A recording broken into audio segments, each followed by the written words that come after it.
I wanted to have all the cool gore, horror stuff that the second and the first one had, but I really wanted to bring an action element to this film.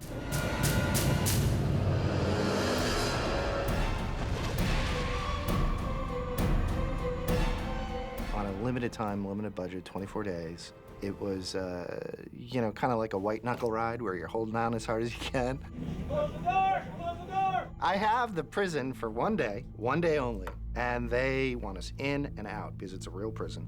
I have this whole prison yard sequence. I have a, you know, interior and getting them on the bus and having the bus come in and out.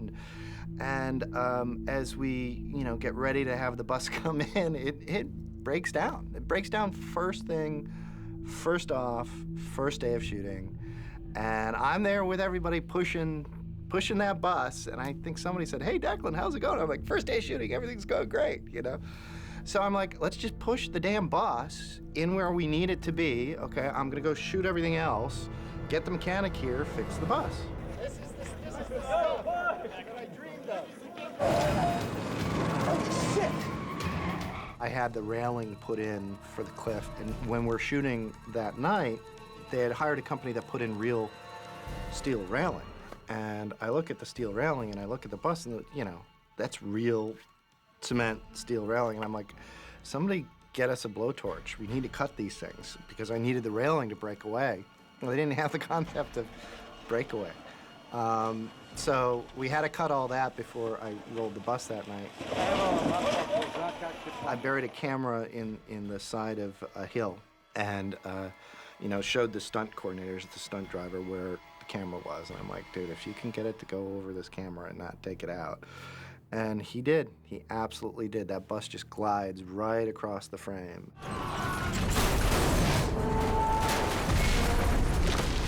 And then coordinating all of that and making sure everybody was in a safe distance was very difficult. It was a big, big, big night. And then I had to do the blowing up of the bus the next night. So as soon as it got dark, the explosion was the first thing that we did that night. And I had, you know, very good pyrotechnic team. And, you know, and I told them I want it big.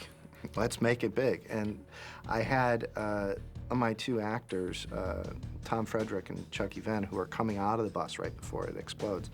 And I have the prisoners sitting behind a berm. And so they're asking me, how should we react? I'm like, you just react normally. It'll come natural, you know? And I told the other guys, it's gonna be really warm, okay? It's gonna seem really warm. It's gonna be very, very loud, but it's gonna be completely safe. When you hear that go and you feel that blast, just dive. The prisoners who are watching the bus, they're all like, oh. You know, they're all ducking down and then they're popping their heads back up because it just absolutely scared the bejesus out of them.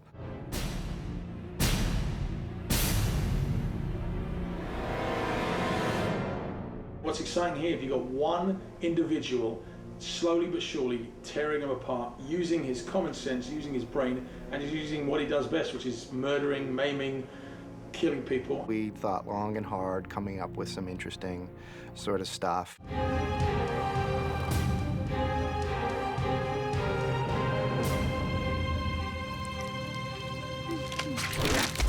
One of the traps in the beginning, I referred to as the egg slicer. And getting that to work was interesting. I think you know, and that thing just really came up and went whoosh, right over your head.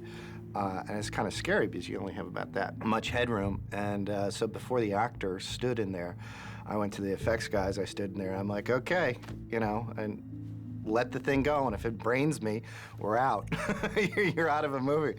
And so they let it go, and sure enough, it was fine. Fantastic, Charlie. We got it.